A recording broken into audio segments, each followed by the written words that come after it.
The text my brother sent me at 11,047 on a Tuesday night had exactly 19 words. I read it twice. Then I set my phone face down on the kitchen counter, poured myself a glass of water, and stood very still for a moment. The text said, "Sign the amendment or I tell your firm you've been stealing billable hours. You have until Friday." My hand didn't shake. That surprised me, actually. I thought it would. My name is Claire. I'm 31 years old. I'm a contracts attorney at a mid-sized firm in Austin, Texas, and I have spent the last 6 years building something I'm genuinely proud of, a reputation for being precise, reliable, and impossible to rattle.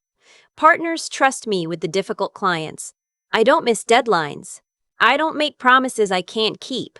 I have a planner that goes out 18 months, and a filing system that my paralegal once described as aggressively organized. My brother called it uptight. My mother called it lucky. Neither of them called it work. His name is Derek. He's 35, 4 years older than me, and for as long as I can remember, he has been the sun that our family orbited. Charming in the way that some people are effortlessly, almost accidentally. He walked into rooms and people smiled. Teachers liked him, coaches liked him, coaches liked him. Every girlfriend he ever had seemed slightly stunned that he'd chosen her. I was not the sun. I was more like the planet nobody visits. Present, functional, quietly useful. The one who helped Derek with his college application essays. The one who co-signed his first car loan because his credit was a disaster and my mother asked me to, and it was easier to say yes than to explain why I shouldn't. The one who reviewed his lease agreements for free because he was family and that's what family did. I didn't mind. Or maybe I did mind and I'd gotten very good at not noticing. Here is the thing about being the responsible one in a family. It becomes a role you can't resign from. People stop asking if you're willing and start assuming you're available. Derek didn't ask me for things. He announced them. He'd call on a Sunday afternoon and say, "I need you to look at this contract by tomorrow," the same way someone might say it's supposed to rain later. Matter of fact, unquestioned. And I looked at the contracts every time. What I'm about to tell you is the story of the last time. 18 months ago, Derek decided he was going to open a restaurant. This was not his first business idea. There had been a landscaping company, a personal training studio, a vague plan involving rental properties that never got past the PowerPoint stage. But the restaurant felt different to him. He talked about it constantly. He had a name picked out, a concept, a vision board on his dining room wall that I saw when I came over for Thanksgiving and privately thought was optimistic. He needed a location. He found one, a closed-down bakery space in East Austin, good bones, decent foot traffic, reasonable lease terms. He needed a co-signer on the commercial lease because his credit still hadn't fully recovered from a collections issue a few years back that he referred to as a misunderstanding and never elaborated on. He called my mother first. My mother, who has never had a credit score above 620 in her life, called me. "He just needs someone to co-sign," she said. "It doesn't mean anything unless something goes wrong." I knew what co-signing meant. I'm a contracts attorney. Co-signing means your name is on the document. It means if Derek stopped paying rent, I was legally responsible for a commercial lease in East Austin. It means my name, my credit, my professional standing were all attached to his restaurant dream. I said no. My mother was quiet for a long moment. Then she said, "Claire, he's your brother." "I know who he is," I said. "He needs you. He needs a co-signer. That's different." She hung up before I finished the sentence. Derek called an hour later. He was calm in a way that felt practiced, like he'd prepared for this conversation. He told me I was overthinking it. He told me the restaurant was going to do well. He told me he'd already talked to a contractor, already had a soft commitment from a food distributor, already had a name for the signature cocktail. He said, "Claire, I'm not asking you to invest. I'm just asking you to believe in me." I almost said yes. I want to be honest about that. That sentence, "I'm just asking you to believe in me," hit something in me that I hadn't expected because I did believe in him. In some complicated, frustrated, exhausted way, I believed he was capable of more than he'd ever actually done, which is a painful kind of belief to carry. But I said no again, and I held it. He found another way. He found an investor, someone he'd met through a mutual friend, a guy named Paul who had money and liked Derek's pitch and agreed to fund 60% of the startup costs in exchange for a 40% stake in the business. Derek brought me the partnership agreement to review. I read it twice. I told him the terms weren't great. 40% for 60% of startup costs was steep, and the buyout clause was structured in a way that disadvantaged Derek significantly if things went sideways. I told him he should negotiate. He told me I was being negative. He signed it. For a while, things seemed fine. The restaurant opened. It was called Meridian. Derek had gone through 4 other names before landing on that one, and he'd consulted me on exactly none of them.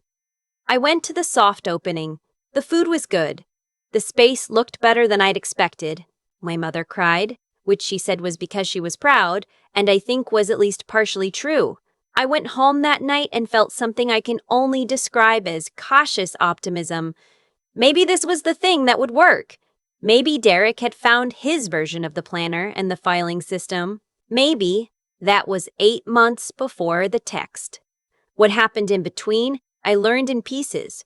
Some from Derek, some from public records I pulled myself, some from a conversation with Paul's attorney that I was not supposed to have been part of but was, because I happened to be at Derek's apartment when Paul's attorney called and Derek put him on speaker without thinking. Here's what happened. Meridian struggled in months 4 and 5. Not catastrophically, but enough. Revenue was below projection. Derek made some decisions, menu changes, a staffing restructure, a catering partnership that sounded good on paper, without consulting Paul. Paul got nervous. Paul started asking for financial statements that Derek was slow to produce. The relationship deteriorated. By month 6, Paul wanted out. He invoked the buyout clause. And here is where the contract I had warned Derek about became a problem because the buyout clause required Derek to purchase Paul's 40% stake at a valuation calculated by a formula that, in the current financial state of the restaurant, meant Derek owed Paul just over $90,000. Derek didn't have $90,000, so Derek did what Derek always did when he needed something he didn't have. He looked for someone to get it from. I found out what he'd done on a Wednesday morning when I got a call from the firm's conflicts desk asking me to verify something. It was routine, they said. Procedural. They just needed to confirm whether I had any financial interest in a business called Meridian Restaurant, LLC. I said I didn't. They said my name appeared on a document filed with the Secretary of State's office 11 days ago, listing me as a 10% equity holder of Meridian Restaurant, LLC. I sat very quietly at my desk for what felt like a long time but was probably 45 seconds. Then I asked them to send me the document. It was a certificate of amendment to the LLC's operating agreement.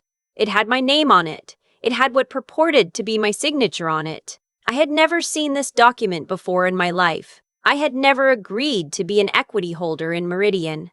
I'd never signed anything. I called Derek. He answered on the 3rd ring. He sounded slightly out of breath, like he'd been moving things around. I asked him to explain the document. He went quiet. Then he said, and I'm going to quote this as exactly as I can remember it, I was going to tell you, it's not what it looks like.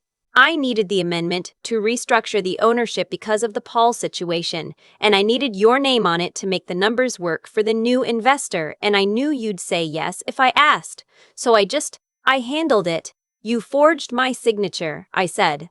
I didn't forge anything. I signed it on your behalf. Derek, you are not my authorized agent. You have never been my authorized agent. You signed my name to a legal document without my knowledge or consent. That is forgery. He was quiet again. Then he said, You're being dramatic. I hung up. I went to my firm's managing partner that afternoon. Not because I panicked. I want to be clear about that. I went because I am a contracts attorney and I understood exactly what my name on that document meant. I was now, according to a filing with the Secretary of State, a 10% equity holder in a restaurant that owed $90,000 to a departing partner. I had a fiduciary obligation to disclose that to my firm immediately. And beyond the legal mechanics, I needed it on record, internally, that this had happened without my knowledge. The managing partner was calm and thorough. He asked questions. He looked at the document. He said the firm would need to verify the situation and that I should not discuss it with anyone else at the firm in the meantime. He also said, quietly, that I'd done the right thing coming to him directly. I went home that night and sat on my couch for an hour without turning on any lights. I thought about all the lease agreements, all the contracts, all the Sunday phone calls, and the yes I said when I should have said no, and the no I said when I should have said it years earlier. I thought about the soft opening and my mother crying, and the cautious optimism I'd let myself feel for approximately 8 months before this moment. Then I made a list. The first thing on the list was, do not tip off Derek. Not yet. The second thing was, pull every document. Over the next 4 days, I pulled everything I could access legitimately. The LLC's public filings, the original operating agreement, a copy of which I had because Derek had given it to me to review, the amendment with the forged signature. I also made a quiet call to a colleague who specialized in business litigation and asked her, hypothetically, to walk me through what remedies existed when someone filed a false document with the Secretary of State using another person's forged signature. She told me it wasn't hypothetical and she probably knew that, but she answered the question professionally and I thanked her and we both moved on. On Thursday evening, Derek called. He sounded different from the last call, less defensive, more careful. He said he wanted to talk through the situation. He said he understood I was upset. He said he thought we could resolve it without making things worse. I said I was listening.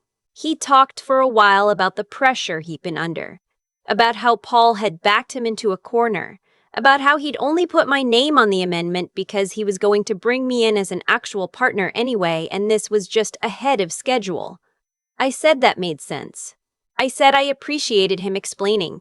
I said I needed a few more days to think about it. He seemed relieved. He said, "So we're good?" I said, "I just need a few days." We were not good. What I did not tell Derek was that on the following Monday, I was meeting with a business litigation attorney, not my colleague, a different one. Someone with no connection to my firm, to file a challenge to the amended operating agreement and report the document as fraudulent to the Texas Secretary of State's office. I was also not telling Derek that I had already contacted Paul's attorney, who was, it turned out, quite interested in the existence of a fraudulent amendment, because if the amendment was invalid, the original operating agreement controlled, which had implications for Paul's buyout claim. I also did not tell Derek about the text I drafted and saved but did not send, the one where I laid out, in clear and precise language, exactly what he had done and exactly what the legal consequences were. I kept that text in my drafts folder for 5 days. It was very well organized. I am a contracts attorney. Then Derek sent his text, the one with 19 words, the one about billable hours. I read it twice. I set my phone face down. I poured water. I stood still. The threat was that he would tell my firm I had been stealing billable hours, inflating my time records, overbilling clients. This was not true. It was also not a clever threat, for a very specific reason that I think Derek had not considered. I work at a law firm. My billable hours are logged in a time-tracking system with timestamps, client matter numbers, and corresponding email records, document drafts, and calendar entries. The idea that I had been stealing billable hours was not just false. It was disprovable in approximately 45 minutes by anyone with access to our billing software. More importantly, Derek had made this threat in writing, in a text message. To my personal cell phone number, I picked up my phone. I opened my drafts folder. I added one paragraph to the bottom of the letter I'd been writing for 5 days. It said, "On date. You sent me a text message threatening to make false statements to my employer unless I signed a document ratifying a fraudulent filing you made using my forged signature. This text message, along with all relevant filings and documentation, has been preserved and will be included in the materials submitted to the Secretary of State and to Council." I saved it again, still in drafts. Then I sent Derek a different message. Short. I said, "You're right. Let's meet Friday and sort this out. I'll bring the amendment." He responded in 4 minutes. He said, "Good. I knew you'd come around." I set my phone down and went to bed. On Friday morning, I got to the meeting location, a coffee shop, neutral ground, Derek's suggestion, 40 minutes early. I sat down with a coffee I didn't drink, and I waited. Derek arrived 7 minutes late. He looked tired in a way I hadn't seen before, a specific kind of tired that comes from carrying something you've been pretending isn't heavy. He sat down across from me. He said, "So you brought the amendment?" I said I had some documents with me, yes. He reached across the table, and I think he expected me to hand him a signed copy of the amendment. Instead, I put down a folder. Inside the folder was a letter, not the draft from my phone, a formal one, printed on plain paper, explaining in precise, plain language what the Secretary of State filing would contain, what the litigation attorney had filed on my behalf the previous afternoon, and what Derek's options were at this point. He read it slowly. I watched his face halfway through the second page. He looked up and said, "You already filed." "Yesterday afternoon," I said. He put the letter down. He said, "Claire," I said, "I want you to understand something. I'm not doing this to hurt you. I'm doing this because you put my name on a legal document without my consent, and then you threatened me, and I'm an attorney. You filed a fraudulent document in a state where I am licensed to practice law. This was never going to end the way you thought it was." He was quiet for a long time. Then he said, "Mom is going to." "I know," I said. I gathered the folder. I stood up. I said, "I hope the restaurant finds a way forward. I genuinely mean that." And then I left. My mother called that evening. Then again the next morning. I let both calls go to voicemail. Her messages were long and they covered familiar territory. How I was being cold, how Derek was going through a hard time, how family was supposed to mean something, how I had never made things easy. I listened to both messages in full. I thought about calling back. I thought about the version of this conversation where I explained myself carefully and thoroughly, and my mother said, "You're right. I understand." And I thought about how many times I had hoped for that version and received a different one. I didn't call back. What happened next happened over several weeks, not all at once. The Secretary of State's office flagged the amendment. Derek's new investor, the one he'd needed my name for, withdrew when the filing status became uncertain. Paul's buyout claim was still active. Derek had to hire his own attorney, which cost money he didn't have, which led to conversations with creditors that I know about only because my mother told me about them in a voicemail I received 3 weeks later, as though this information might change something. The firm's internal review concluded quickly. The conflicts desk confirmed that I had disclosed the situation promptly and appropriately, that my billing records were clean, and that no further action was required on my part. The managing partner sent me a brief email. It said the matter was closed. I saved that email in a folder. The folder is labeled simply by date. I still live in Austin. I'm still at the same firm. I took on 2 new clients last month, both referrals from a partner who told me she appreciated how I handled a complicated situation earlier this year. I didn't tell her what the situation was. She didn't ask. My brother's restaurant closed 5 weeks ago. I found out from a mutual friend, not from Derek, not from my mother. The sign is still up, according to someone who drove by recently. The lights are off inside. I think about the Sunday phone calls sometimes. The contracts I reviewed. The loan I co-signed for the car he still drives. The soft opening and my mother crying. I don't think about it with anger, exactly. It's more like looking at something from a distance, clearly, without the distortion of standing too close. My colleague, the one I called with the hypothetical, asked me once, after everything had settled, whether I regretted how I'd handled it, whether I wished I'd just signed the amendment and moved on. I thought about it seriously before I answered. That's not a reflex with me. I actually thought about it. "No," I said. "But I think I regret waiting as long as I did." She nodded. She didn't push me to explain further. That's one of the things I appreciate about her. I have a new planner. It goes out 18 months, same as always. The filing system is still what my paralegal calls aggressively organized. I come in early, I meet my deadlines.